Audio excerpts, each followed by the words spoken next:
자, 아이들이 바닷가에서 이게 모래를 가지고 장난을 치는데 참 시간 가는 줄 모르게 보내요. 특별히 이제 모래성을 이제 쌓죠.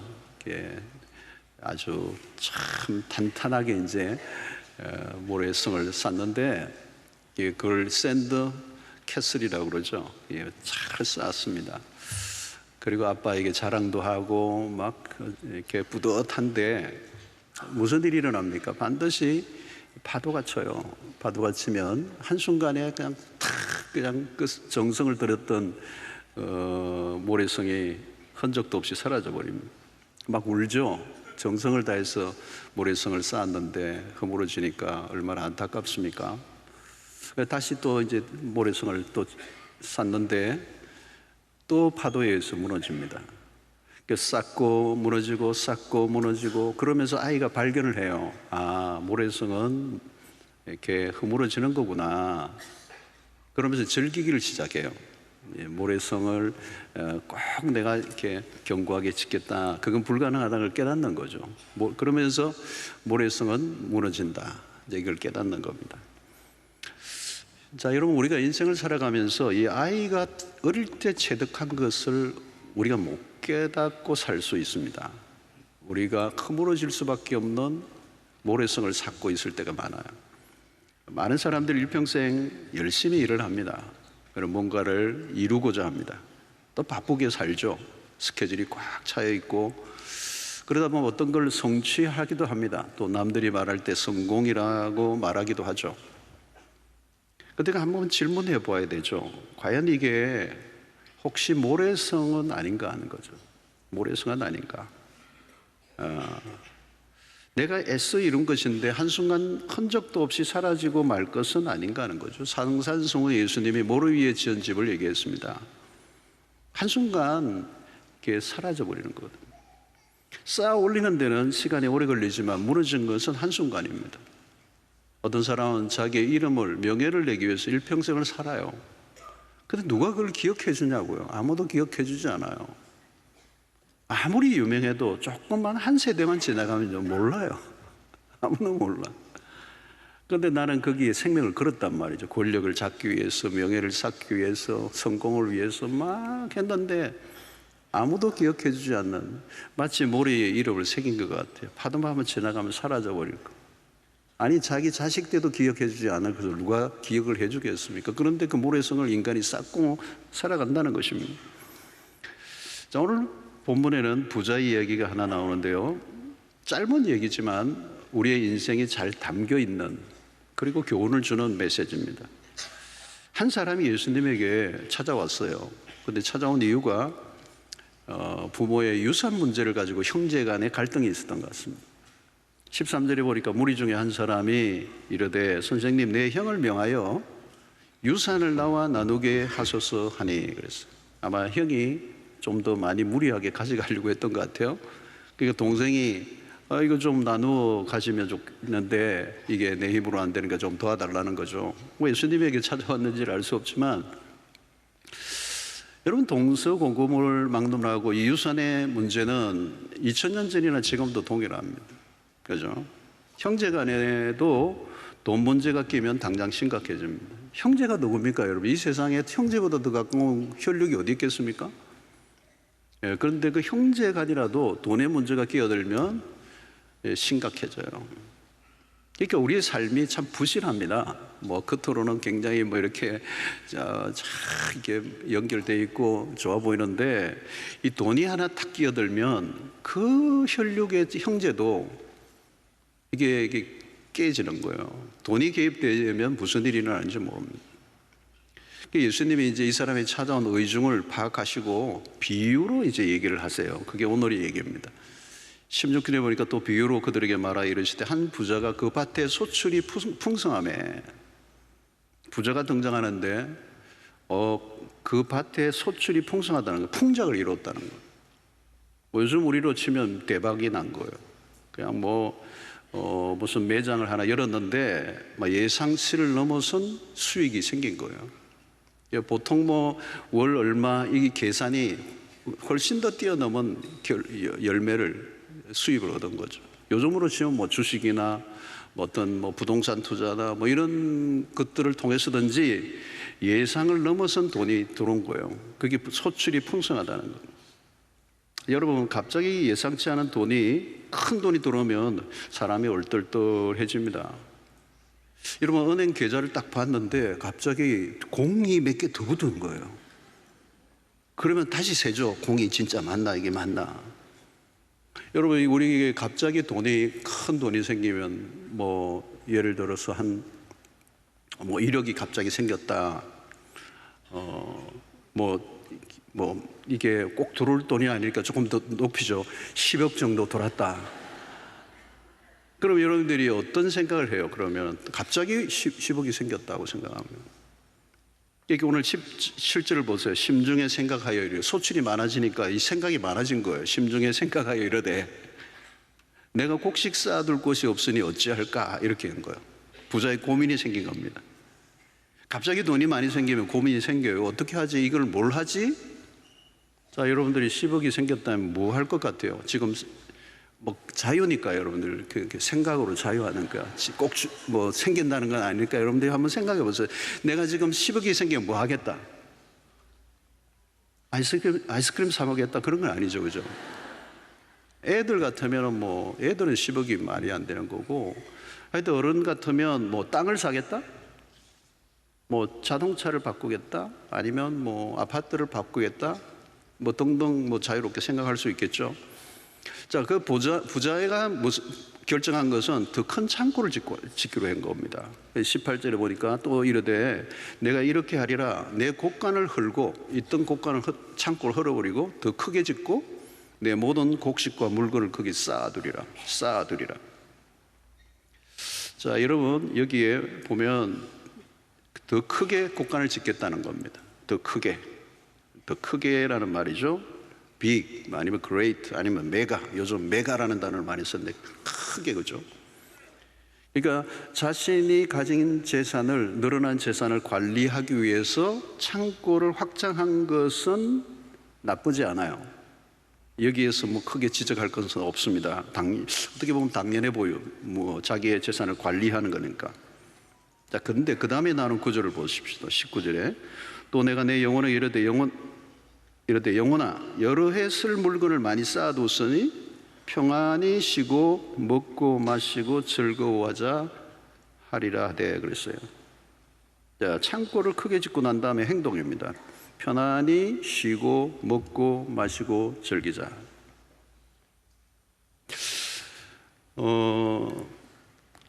여러분, 이 소출이 많은, 수익이 많은 수익을 얻기 위해서 노력을 했겠죠, 그죠?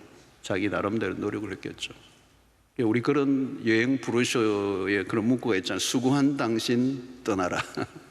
몰디브 뭐 이러면서. 평안히 마시고 즐거워하자. 이게 참 여러분 2000년 전이지만 오늘 시대의 정신을 잘 반영한 거예요. 먹고 마시고 즐기자. 여러분, 벌기만 하는 사람이 있습니다. 근데 번 것으로 삶을 누리는 건 나쁘지 않아요. 여기까지도 그가 특별히 죄를 짓지 않는 한 그가 가진 것으로 누린다는 것을 시비를 걸 필요는 없습니다. 우리가 수고하고 열심을 다하면 피로하거든, 지치잖아요. 그래서 휴식이 필요하고 여행이 필요하고 뭐 그것은 성경적입니다. 너무 쉬지 않고 일만 하는 것도 비성경적이죠. 자, 문제는 이 쉼과 즐거움을 누릴 때 그 즐거움에 빠지지 않는 겁니다.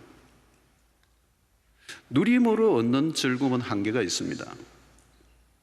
한계가 있어요. 반드시 한계가 있습니다. 아무리 내가 즐거움을 누려도 나를 위한 그 즐거움은, 추구하는 즐거움은 어떤 한계가 딱 오게 돼 있습니다. 더 이상 만족을 못 줘요. 근데 오늘날 이 세상은 우리를 즐겁게 해주겠다는 것들로 널려 있습니다. 문제는 우리의 시각, 우리의 미각, 우리의 후각, 촉각, 뭐 청각, 오감을 즐겁게 해주는, 오늘 현대 상업주의 마케팅은 오늘 우리를 지친 당신을 즐겁게 해주겠다, 쉬게 해주겠다라고 하는 유혹이 굉장히 강합니다. 요즘 미각도 그죠? 굉장히 발달해 있습니다. 그죠? 옛날에는 뭐 슴슴한 것을 많이 먹었는데 요즘은 그런 걸 안 먹죠. 굉장히 자극적으로 변하고 있습니다. 더 맛있는 것, 더 맛있는 것, 더 맛있는 것 하다 보면 혀의 감각이 무뎌지죠. 그래서 더 이상 맛있는 게 없어져 버리게 돼요. 그러니까 자칫하면 감각적이고 말초적인 즐거움에 탐닉하게 됩니다. 그래서 자신이 가진 것을 자신의 욕망을 채우기 위한 연료로 사용하는 거죠. 이 물질이 자신의 쾌락을 위한 도구가 되는 것입니다. 여러분, 돈 쓰는 재미 이게 보통 아닙니다. 그죠? 갈수록 육체적인 탐닉에 몰두하게 되고, 그리고 쾌락을 추구할수록 인간성은 파괴되고, 그리고 더 큰 욕구가 생기게 돼요. 근데 여러분, 쾌락이라고 하는 것은 거짓 기쁨이에요. 거짓 즐거움. 갈수록 목마르게 하고, 그리고 자기를 위해 아무리 쏟아부어도 만족하지 못하게 되는 거예요. 그런데 이제 이 부자는 이 쌓은 것을 가지고 이제 편히 쉬고 먹고 마시고 즐기자, 이 쾌락적으로 가고 있는 모습을 보여주고 있는 거예요. 이제 이때 주님이 이 사람을 이제 주목하시는 게 뭐냐? 뭘 주목하느냐? 뭐 소출이 많아, 재산이 많아져서 갑자기 생겨서 창고를 더 크게 짓는 것도 괜찮고, 그리고 자기를 위해서 즐기는 것도 괜찮아요. 어느 정도까지. 근데 이 주님이 보시는 게 뭐냐는 거죠. 15절에 그들에게 이르시되 삼가 모든 탐심을 물리치라. 사람의 생명이 그 소유에 넉넉한 데 있지 아니하리라 하시고, 주목하는 것은 이 탐심이라고 하는 겁니다. 탐심. 삼가 모든 탐심을 물리치라. 탐심, 탐욕이라고 하는 거예요. 자, 여러분, 이게 결국은 그냥 창고를 크게 지은 게 아니고 그 안에 탐심이 있었다는 거예요. 그죠? 여러분, 오늘 이 시대의 캐치프레이즈예요. 조금만 더 크게, 이거예요. 이게 얼마나 더 벌어야 할까? 조금 더. 얼마나 더 올라가야 할까? 조금 더. 얼마나 더 좋은 것을 사야 할까? 조금 더. 이 조금 더가 안 멈춰요. 여러분, 이 사람이 창고를 조금 더 크게 짓고 난 다음에 그 다음 목표가 뭘까요? 더 크게. 록펠러에게 어떤 분이 그 미국의 석유 왕이고 부호잖아요. 끝도 없이 돈을 벌고 있는 그에게 어느 신문 기자가 록펠러 당신 얼마까지 더 벌고 싶습니까? 라고 물었을 때 록펠러의 대답이 little more라는 말을 했다는, 조금만 더. 유명한 일화죠. 여러분, 조금만 더 라는 것이죠. 이게 탐욕으로부터 출발됐다는 거예요. 창고를 크게 짓는 게 나쁘지 않아요. 근데 그 안에 탐심이 있었다는 거예요. 자, 여러분, 이 탐욕의 그 이면에 뭐가 있느냐? 불안함이 있어요. 불안함. 이 불안함을 거슬러 올라가면 에덴 동산까지 가죠. 왜냐하면 하나님을 떠난 인간의 내면에 생긴 불안이기 때문에. 하나님의 공급과 하나님의 보호 속에 있었을 때는 이 불안이 없었어요. 두려움이 없었어요. 근데 하나님을 떠나는 순간 인간은 불안해지기 시작해요. 내가 나를 책임져야 된다고 생각하니까 어떻게 해요? 계속 뭔가를 지켜내려고 해야 돼요. 움켜쥐는 거죠. 그러니까 이게 여러분, 버는 것도 힘들고 지켜내는 것도 어려운 거잖아요. 항상 내면의 불안증을 갖고 있고, 그 불안이 커질수록 창고는 더 견고해져야 되고 더 커져야 되는 거예요. 잃어버리지 않아야 되니까. 근데 더 큰 창고를 짓고 나면 그 안을 어떻게 해요? 채워야 되잖아요. 그 채워지는 과정에 불안이 있는 겁니다. 그러므로 물질 중심의 삶은 아무리 노력해도 부족함을 느끼고 결핍을 느끼고 채워지지 않는다는 거예요. 그래서 주님이 사람이 떡으로만 사는 것이 아니요 하나님의 입에서 나오는 말씀으로 살 것이니라 라고 말씀하신 것은 너무도 귀중한, 여러분, 사람이 떡으로만 살면 떡은 늘 부족하게 돼 있습니다. 그러나 하나님의 말씀으로 만족하면 영과 육이 만족한 삶을 살게 되는 것입니다. 이런 부족함에 대한 불안은 자기 중심적일 수밖에 없어요. 이 불안은 자기를 지켜내려고 하는, 그래서 더 많은 떡을 가지기 위해서 싸워야 되는 거죠. 그래서 오늘 이 사람은 형제와도 유산의 문제를 가지고 지금 갈등 관계에 있는 거예요. 형과도 싸워야 되고 형은 동생과 싸워야 되는 거예요.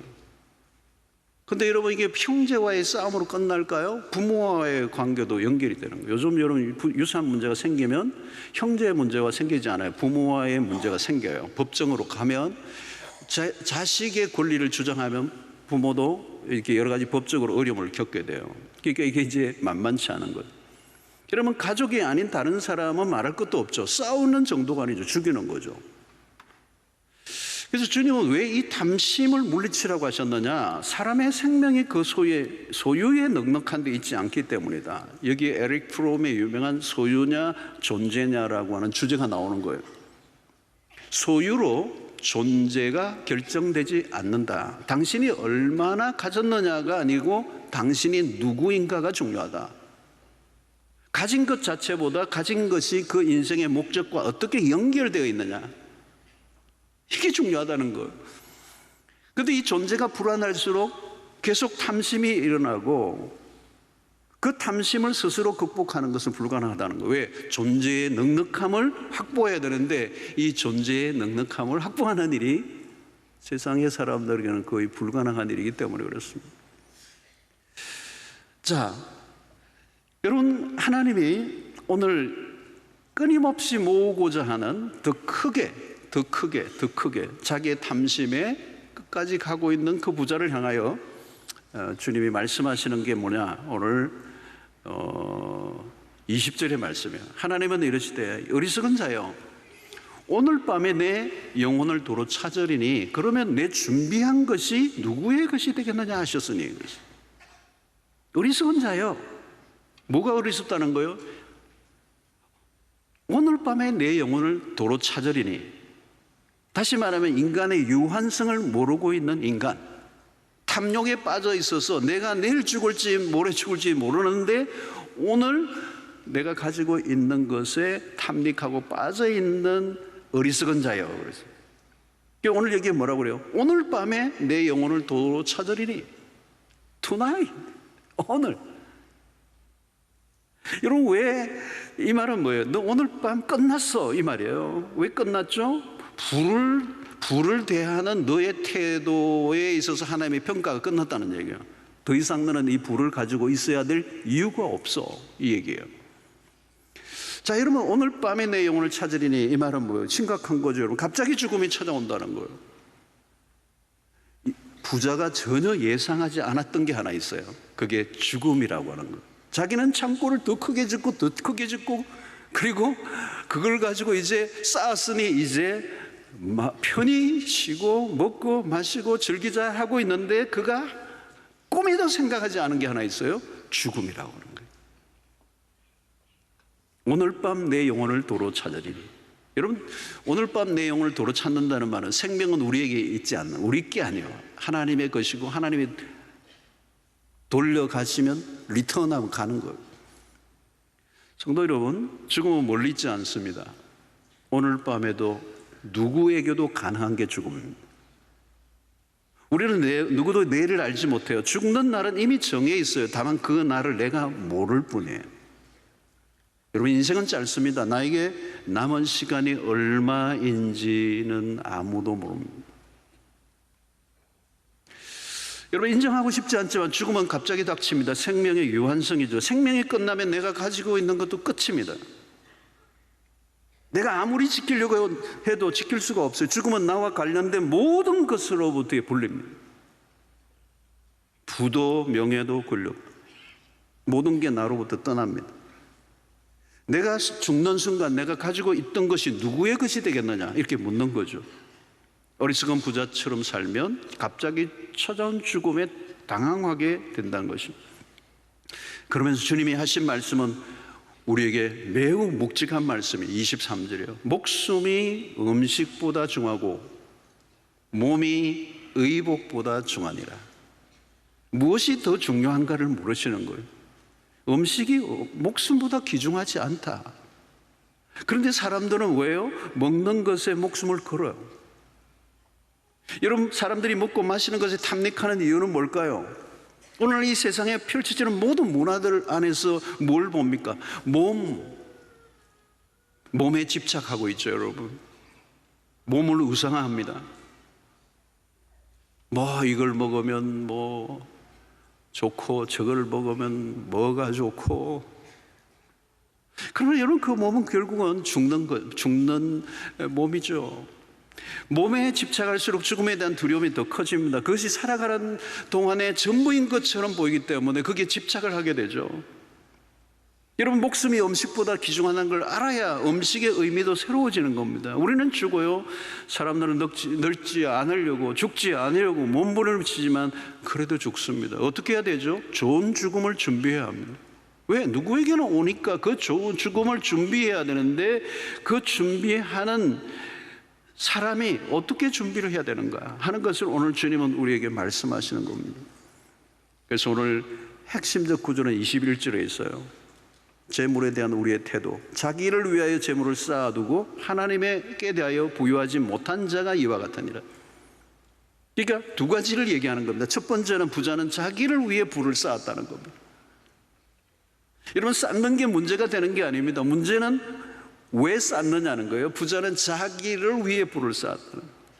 그래서 오늘 이 본문에 보면 1인칭을 써요. 내 곡간을 헐고 내 모든 곡식과 내 모든 물건을 쌓아두려 내 그래요. 1인칭을 써요. 자기 몰두죠. 여기는 이웃이 없어요. 공동체를 생각하지 않습니다. 자기만을 위해 쌓는 것, 이게 탐심입니다. 쌓아 올릴수록 그걸 의지하죠. 그 물질이 곧 우상으로 바뀝니다.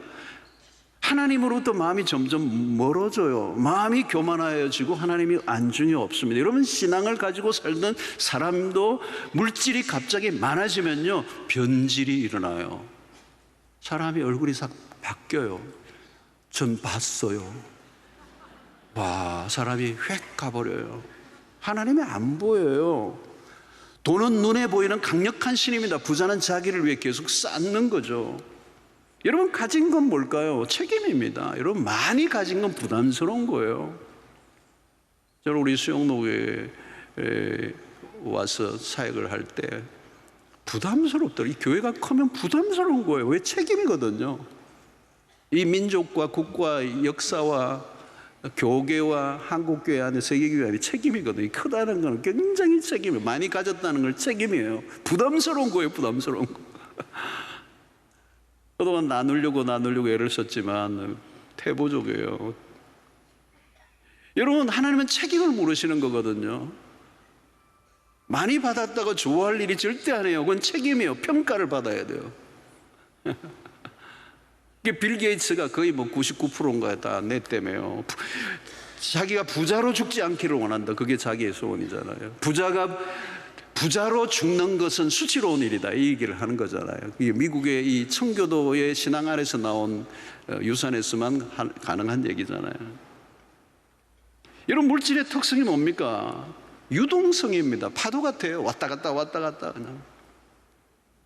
있는 것 같은데 어느 날 막 파도 한번 치면 그냥 제로 포인트가 돼요. 어느 순간에 사라져 버리는 거잖아요, 여러분. 그러니까 아이들은 모래성을 쌓으면서 체득을 해요. 이제 더 이상 내가 모래성을 견고하게 짓고 이렇게 쓰러지지 않는, 사라지지 않는 걸 짓겠다는 그런 집착에서 벗어나는 거죠. 그 이제 인조이 하는 거예요. 인조이. 집착을 안 하고 그냥 즐기는 거죠. 모래성 하는 것 자체를 즐기는 겁니다. 근데 문제는 집착이에요. 집착하는 거예요. 고집하는 거예요. 그 마틴 루터는 무엇이든지 내 마음이 집착하고 의지하는 그것이 내 하나님이라고 하는 거죠. 여러분 집착하면 견딜 수 없습니다. 돈을 벌지만 돈에 집착하지 않아야 합니다. 물질에 집착을 할수록 물질은 사라질 때가 있어요. 그러면 그 사라질 것 때문에 견디지를 못하는 거예요.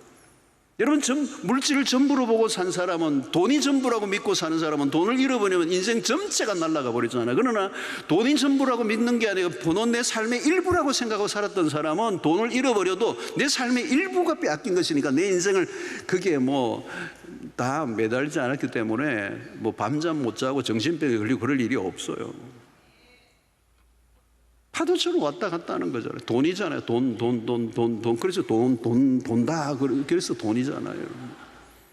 여러분 우리는 물질에 있어 시험을 통과해야 돼요. 물질의 유혹을 이기는 법, 집착하지 않는 것. 그 길은 베풀고 나누는 것입니다.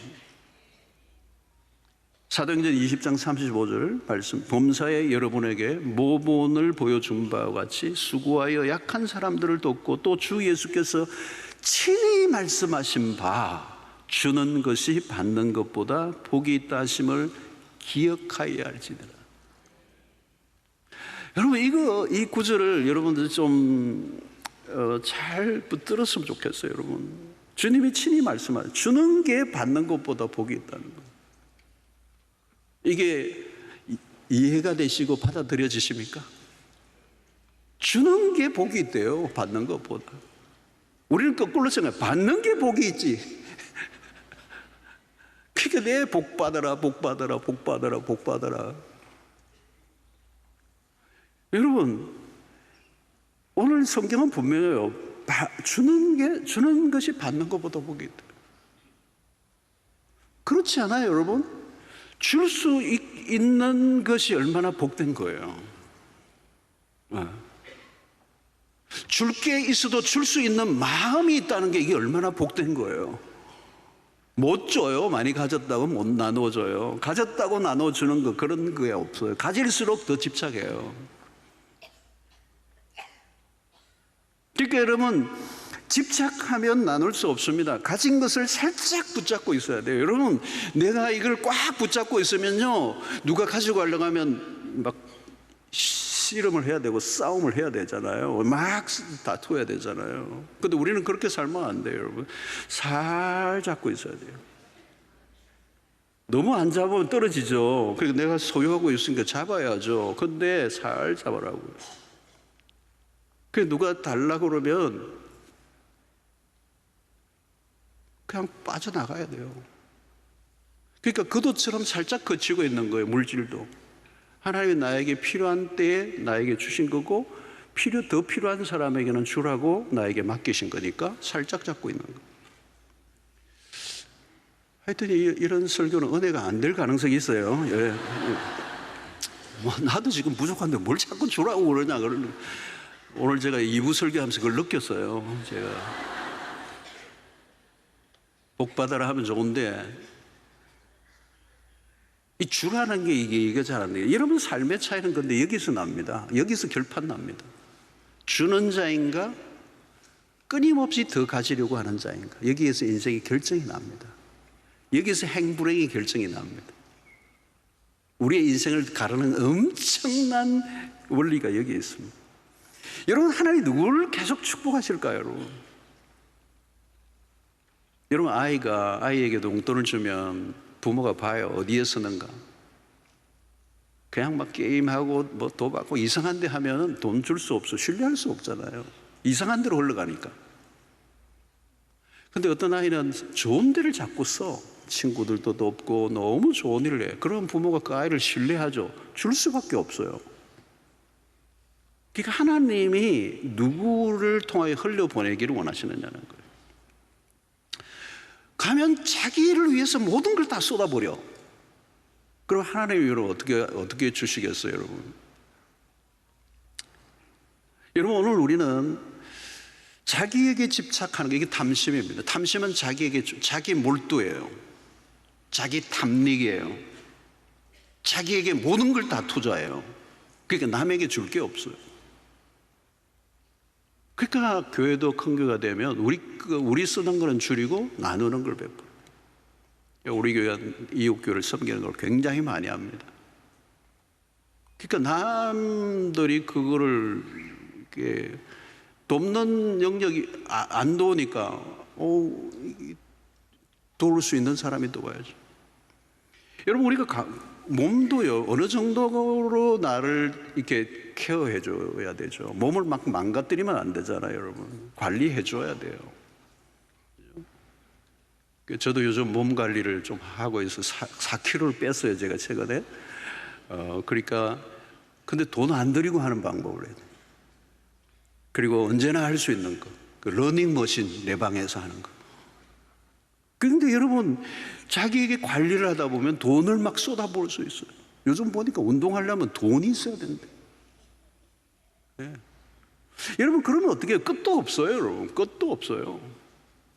예, 끝도 없어요. 운동만 하면요, 먹는 것까지 모든 거 하면요, 먹는 것도 챙기는 것도 얼마나 많은지 결국은 뭘까요, 여러분?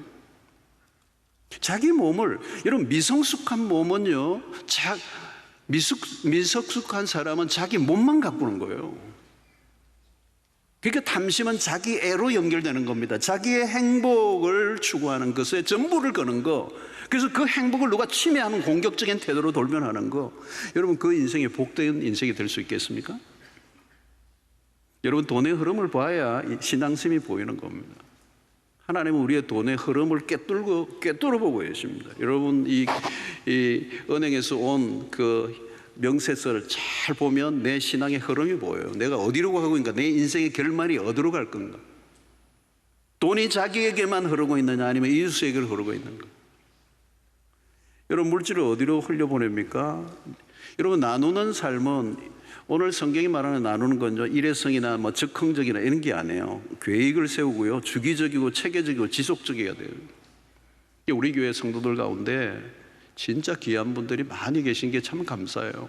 지금도 동남아나 아프리카 우물 파는 일도 그냥 돌발적으로 한번 감동이 돼서 갔다 오는 게 아니고 지속적으로, 그리고 학교를 세우는 이들도 지속적으로, 올해는 땅 사고 그 다음에는 뭐 하고 지속적으로 선교사님을 돕는 거, 미혼모사역, 자립 청년들을 돕는 일들, 우리 교회 성도들 가운데 정말 지속적으로. 성도 여러분, 우리 안에 있는 이 탐욕의 뿌리는요, 깊습니다. 안 빠집니다. 쉽게 안 빠집니다. 선한 일을 하면서도 내 안에 탐욕과 싸워야 합니다. 근데 이 탐욕이 나를 망하게 하거든요. 그러니까 이 탐욕과 싸워야 되는데, 이 탐욕을 이기는 길은 딱 하나밖에 없어요. 끊임없이 나눔. 그 나눌 때, 내가 가지고 있는 것을 희생하며 나눌 때에 내 안에 있는 탐욕의 기운이 빠져나가는 거거든요. 이 탐욕의 기운이 잘 안 빠져요. 근데 나눌 때, 그리고 지속적으로 반복적으로 계속 나누다 보면 이 탐욕의 그 힘이, 기운이 서서히 힘을 잃어버리는 거죠. 그리고 끌어모으는 모드에서 나눔의 모드로 바뀌는 일상이 되는 거예요. 그때 가장 그 삶을 하나님이 기뻐하시는 이 상태로 이제 우리를 인도해 주시는 거죠. 두 번째, 오늘 여기 볼 것은 21절을 다시 보면, 자기를 위하여 재물을 쌓아두고 하나님께 대하여 부유하지 못한 자가 이와 같으니라. 하나님에게 돈은 많은데 하나님에 대해서 부유하지 못한 자라는 거죠. 하나님에 대해서 부유하다는 말은 뭘까요? 우리의 모든 부가 자기 자신에게 집중되지 않고 하나님에 대하여 집중해야 된다는 거예요. 그래서 돈을 벌 때도 하나님을 생각해야 되고, 돈을 모을 때도 하나님을 생각해야 되고, 돈을 쓸 때도 하나님을 생각해야 되고. 자, 그러려고 하면 에베소서 15절 17절, 그런즉 너희가 어떻게 행할지를 자세히 주의하여 지혜 없는 자같이 하지 말고 오직 지혜 있는 자같이 하여 세월을 아끼라 때가 아니라. 그러므로 어리석은 자가 되지 말고 오직 주의 뜻이 무엇인가 이하라. 여기서 어리석은 자가 되지 말라는 거죠. 그러려고 하면 주의 뜻이 무엇인가를 이해하라는 거예요. 자, 여러분, 하나님의 뜻을 계속 묻는 삶입니다. 그 하나님의 뜻을 묻는 삶은 결국 어디로 가는가 하면, 우리의 삶이 모래성을 쌓는 것이 아니고 영원한 것을 추구하게 만드는 거예요. 그러니까 모래성을 짓지 말아야 될 이유는 뭘까요? 모래성이란 아무런 의미가 없는 거예요, 결국은. 그죠? 수고했는데 아무 의미가 없는 거예요. 다 사라져. 흔적도 없이 사라져. 그러면 우리는 그 영원한 일시적인 순간적인 것을 위해 살지 말고 영원한 것을 위해 살아야 됩니다. C.S. 루이스의 한 말은 두고두고 우리의 가슴에 와닿는 거예요. 영원하지 않는 것은 영원히 무용지물이다. 여러분, 그래서 항상 물어야 돼요. 이게 영원한 일인가? 요한일서 2장 16절 17절, 이런 세상에 있는 모든 것이 육신의 정욕과 안목의 정욕과 이생의 자랑이니 다 아버지께로부터 온 것이 아니요 세상으로부터 온 것이라. 이 세상도 그 정욕도 지나가되 오직 하나님의 뜻을 행하는 자는 영원히 거하느니라. 여러분, 우리는 매 순간 하나님에게 물어야 돼요. 하나님이 원하시는 게 뭔지. 그래서 우리의 시간, 우리의 물질, 우리의 자원, 그것을 하나님을 위해서 사용할 때 우리의 삶은 모래성을 쌓는 인생이 되지 않고 영원히 남는 일이 될 줄로 믿습니다. 그러므로 여러분, 우리가 돕는 것이라도 행사가 아니에요. 나누는 삶이 삶의 우선순위가 되어야 된다는 거예요. 모든 것이 남아 돌아서 남는 게 돕는 게 아니에요. 그러니까 어떤 분은 목사님 나도 힘든데 뭐 돌 수 있는 것은 저에게 없습니다. 부자들이 돕는 거 아닙니까? 아니에요, 여러분. 이건 돈이 많으냐 적으냐를 묻지 않아요. 또 돕는 액수를 말하지도 않아요. 핵심은 그것을 우리에게 주어진 것을 어떻게 사용하는가. 나눠준다는 것은 태도의 문제고 순종의 문제라는 거예요. 나누라는 주님의 말씀에 순종하려고 하는 태도를 가지고 살아가는 것 자체가 영원한 삶을 추구하는 것이라는 것입니다. 사랑하는 성도 여러분, 오늘 디모데전서 6장 17절 18절 보면 내가 이 세대에서 부한 자들을 명하여 마음을 높이지 말고 정함이 없는 재물에 소망을 두지 말고 오직 우리에게 모든 것을 후히 주사 누리게 하시는 하나님께 두며 선을 행하고 선한 사업을 많이 하고 나누어 주기를 좋아하며 너그러운 자가 되게 하라. 사랑하는 성도 여러분, 오늘 이것이 오늘 이 시대 가운데 우리가 살아가야 할 삶의 매우 중요한 부분을 우리에게 말씀하고 있습니다. 여러분, 기회가 주어지는 대로 선을 행하고 나눠주기를 좋아하고 관대한 자가 되십시오. 그리스도가 우리에게 보여주신 삶입니다. 움켜질수록 불안해요. 손을 펴야 자유로워요. 주님은 왜 삶과 모든 탐심을 물리치라고 하셨습니까? 재물에 대한 탐심을 가지는 순간 인간은 불행해지고 악해지기 때문에요. 돈에 무릎을 꿇는 순간 우리는 어리석은 자의 길을 걷게 되고 마침내 모래성을 쌓는 허망한 인생이 되고 마는 것입니다. 자, 바울의 메시지 구절을 하나 읽고 우리는 이 설교를 마치고자 하는데요. 고린도서 6장 9절로 10절에 보니까 무명한 자 같으나 유명한 자요, 죽은 자 같으나 보라 우리가 살아있고 징계를 받는 자 같으나 죽임을 당하지 않고 근심하는 자 같으나 항상 기뻐하고 가난한 자 같으나 많은 사람을 부유하게 하고 아무것도 없는 자 같으나 많은 사람을 아무것도 없는 자 같으나 모든 것을 가진 자로다. 여러분, 우리는 더 이상 집착하거나 탐심에 빠질 이유가 없는 이유는 우리는 세상의 사람들이 가지고 있지 않는 것을 가지고 있는 사람들. 여러분, 세상의 사람들이 가지고 있는 것은 빼앗길 수 있는 것이기 때문에 불안한 거예요. 그러나 우리는 빼앗길 수 없는 것을 가졌어요. 가난한 자 같으나 많은 사람을 부유하게 하고 아무것도 없는 자 같으나 모든 걸 가진 자라고 얘기할 수 있는 게 뭘까요? 우리는 그리스도를 가졌기 때문에. 우리는 가진 게 많아요. 그리고 진짜를 가졌어요. 세상으로 인하여 빼앗길 수 없는 것을 가졌어요. 복음을 가졌고 구원을 얻었고 천국을 소유했고 모든 것으로 충만하신 그리스도가 내 안에 계신단 말이죠. 결핍은 세상의 것으로 채워지잖아요. 그리스도로만 채워지는 거예요. 이제 그분 안에서 부유한 자가 되었어요.